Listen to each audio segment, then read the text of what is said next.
అందరికీ నమస్కారం అండి. ఈ ఆంగ్ల సంవత్సరంలో చివరి మాసం అయినటువంటి డిసెంబర్‌కి వృశ్చిక రాశి వాళ్ళకి ఫలితాలేంటో ఇప్పుడు మనం స్పష్టంగా తెలుసుకుందాం. ఈ మాసంలో మీకు అత్యంత శక్తివంతమైన కొన్ని ముఖ్యమైన ఇంపార్టెంట్ చేంజెస్ కూడా మీ రాశి వాళ్ళకి జరగబోతున్నాయి. మీ రాశ్యాధిపైన కుజుడు, అంగారకుడు ప్రారంభంలో సుమారు డిసెంబర్ 7వ తేదీ వరకు మీ సొంత రాశిలో అంటే మీ లగ్నంలోనే సంచరించడం చాలా విశేషము. మీకు అపారమైన శారీరక శక్తిని, మానసిక ధైర్యము, దృఢమైన సంకల్పాన్ని మరియు కార్యదక్షిణని ప్రసాదిస్తుంది.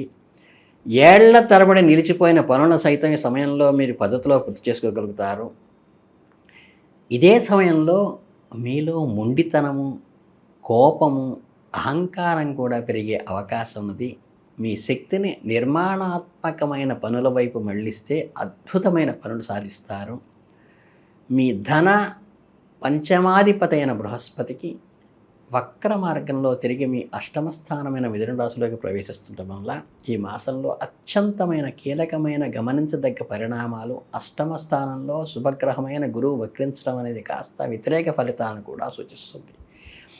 ఆకస్మిక మార్పులకు దారితీయవచ్చు. ముఖ్యంగా మీ ఆరోగ్యము, ఆర్థిక విషయాలపై తీవ్రమైన ప్రభావం చూపుతుంది. పాత ఆరోగ్య సమస్యలు తలెత్తటము కాబట్టి ఈ మాసం మీ ఆరోగ్య విషయంలో ఎటువంటి అజాగ్రత్తలకు తావు ఇవ్వకూడదు. కొత్త పెట్టుబడులకి, ముఖ్యంగా అధిక రిస్క్ ఉన్న వాటికి అస్సలు అనుకూలమైన సమయం కాదు. ఆస్తులకు సంబంధించిన విషయాల్లో కొన్ని క్లాషెస్ తెరవైకి వస్తాయి. మీరు గతంలోకి వెళ్ళి పాత లెక్కలు సరిచూసుకోవాల్సిన అవసరం వస్తుంది. ఈ సమయంలో ఆధ్యాత్మిక చింతన, ధ్యానము, యోగము వంటి మానసిక ప్రశాంతత ఏర్పడే వాటిని ప్రాక్టీస్ చేయండి. అలాగే మీ వృత్తి, ఉద్యోగ, వ్యాపార విషయాలకు వస్తే మీ దశమ స్థానంలో, వృత్తి స్థానంలో కేతు సంచారం కొనసాగుతుంది.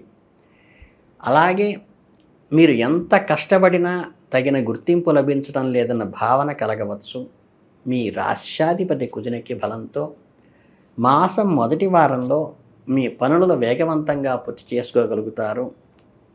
తరువాత డిసెంబర్ 16న బుధుడు, డిసెంబర్లో 29న మరియు శుక్రుడు డిసెంబర్ 20న ఇలా ఒకరి తర్వాత ఒకరు ద్వితీయ స్థానమైన ధన, కుటుంబ స్థానంలో ధనుస్సు రాశిలో ప్రవేశించడం వల్ల ధన సంపాదనకు కొత్త మార్గాలను సూచిస్తుంది. ముఖ్యంగా మీ వాక్చాతుర్యంతో తెలివితేటలో డబ్బు సంపాదించే అవకాశాలు ఉన్నాయి.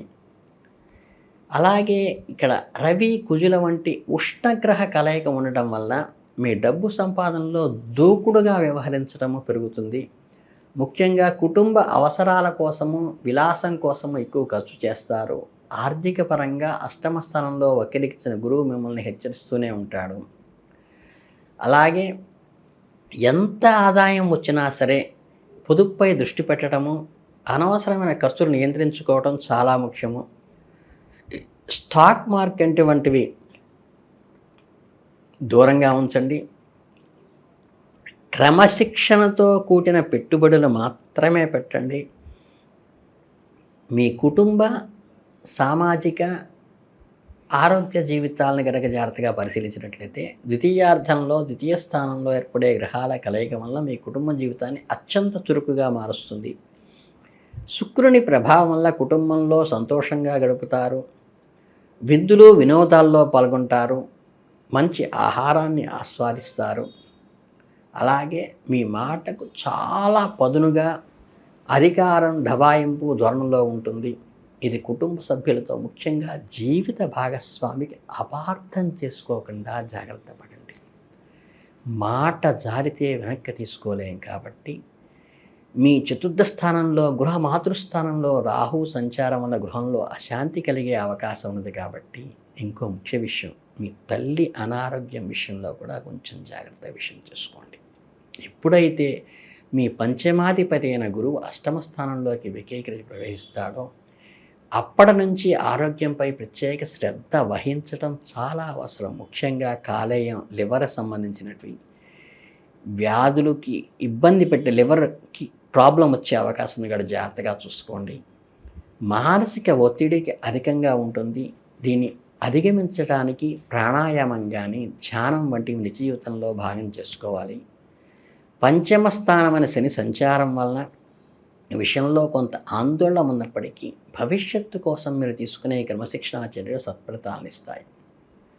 ఇక విద్యార్థుల విషయానికి వస్తే పంచమ స్థానంలో ఉన్న శని భగవానుడు కష్టపడి చదివేవారికి, క్రమశిక్షణతో ఉండేవారికి ఏకాగ్రత పెరిగి మంచి వైరాగ్యకారకుడు ఎలాగో అలాగే శనిలో గొప్పతనం ఏంటంటే కష్టించి పనిచేయ వాళ్ళకి హెల్ప్ చేస్తాడు. అలాగే పరీక్షలు రాసే వాళ్ళలో ఈ సంచారం బాగా అద్భుతంగా పనిచేస్తుంది. గూఢ శాస్త్రాలు, జ్యోతిష్యము, తత్వశాస్త్రం వంటి వాటిపై ఆసక్తి ఉన్నవారికి బాగా ఉపయోగకరంగా ఉంటుంది. ఒకవైపు ఏమో మీ రాష్ట్రాధిపతి ఇచ్చే అపారమైన శక్తి, మరోవైపు అష్టమ గురువు సృష్టించే ఆకస్మిక సవాళ్ళకి, మీ తెలివితేటలకి, శక్తియుక్తులకి, మీ వాక్కు, ఆరోగ్యము, ఆర్థిక వ్యవహారాలు అదుపులో ఉంచుకోవడం ద్వారా మరియు క్రమశిక్షణతో కూడిన ప్రణాళికతో ముందుకు వెళ్ళడం వల్ల ఈ గ్రహాల అన్నిటినీ కూడా అనుకూలంగా చేసుకోవచ్చు. చక్కగా హనుమాన్ చాలీసా నిత్యం పఠించండి. విష్ణు సహస్రనామం స్తోత్రం ప్రతిరోజు చేసుకోండి. ఈ ఒక్క 2 రెమెడీస్ వల్ల మీకు అద్భుతంగా ఈ నెలలో ఉపయోగపడి మీరు ఒక ఉచ్చ స్థితిలోకి వెళ్ళే అవకాశం ఉందని. మీకు ఇక్కడ ఏంటంటే ప్రధానంగా ఉన్నవి మనకి శనికి రిలేటెడ్గా ఇప్పుడు కూడా శని మందత్వాన్ని కలుగజేస్తాడు. క్రమశిక్షణతో నడిపించే వాళ్ళకి కలిగిస్తాడు. అంటే శ్రమతో కూడినటువంటి పనులు.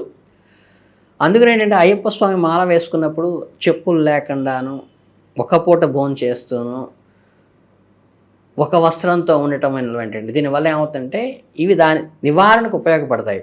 అలాగే మీకు అందరికీ తెలియని విషయం ఏంటంటే ఆంజనేయ స్వామికి కనుక సింధూర లేపనం చేసి దాని మీద తైలాభిషేకం చేస్తారు. మనకి నవగ్రహాల్లో శనికి తైలాభిషేకం చేయడం సహజం. కానీ ఆంజనేయ స్వామికి కనుక సింధూర లేపనం చేసి దాని మీద తైలాభిషేకం చేయటం వల్ల శని దోషాన్ని నివారిస్తాడు.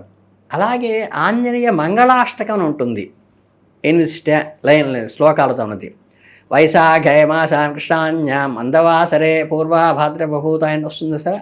అది చక్కగా ఆ మంగళాష్టకాన్ని కనుక మీరు చదువుకుంటే శని దోష నివారణ అవుతుంది. ఇకపోతే ఈ విష్ణు సహస్రనామ పారాయణ ఏం చేస్తుందంటే మన స్థితికారకుడు విష్ణుమూర్తి కాబట్టి మీకు ఎటువంటి ఆటంకాలనైనా సరే మెయింటైన్ చేసేవాళ్ళు, దాన్ని ఆటంకాలు నివారిస్తూ ముందుకు తీసుకెళ్లేవాడు విష్ణుమూర్తి కాబట్టి శుభ్రంగా విష్ణు ఆరాధనతో అన్నీ కూడా సెటరేట్ అవుతాయి. మీకు ఇంకా వీలైతే ఈ వినాయకుడికి సంబంధించినటువంటి చవితి రోజు వస్తుంది.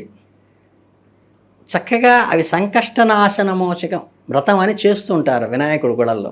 అక్కడికి వెళ్ళి కనుక పగలంతా ఉపవాసంని సాయంత్రం హోమం చేయించుకుని చక్కగా మనకి వినాయకుడికి గరికెతో గనక అభిషేకానంతరం గరికెతో అలంకరించుకుంటే చాలా పర్ఫెక్ట్గా పనిచేస్తుంది. కనుక ఈ చిన్న చిన్న రెమెడీస్ కనుక చక్కగా మీరు చేసుకున్నట్లయితే ఈ మాసంలో కలిగేటువంటి అన్ని ఇబ్బందుల నుంచి ముందుకు వెళ్ళి అద్భుతంగా ముందుకు వెళతారని కోరుకుంటూ మీ అందరికీ ధన్యవాదాలు. శుభం భూయాత్.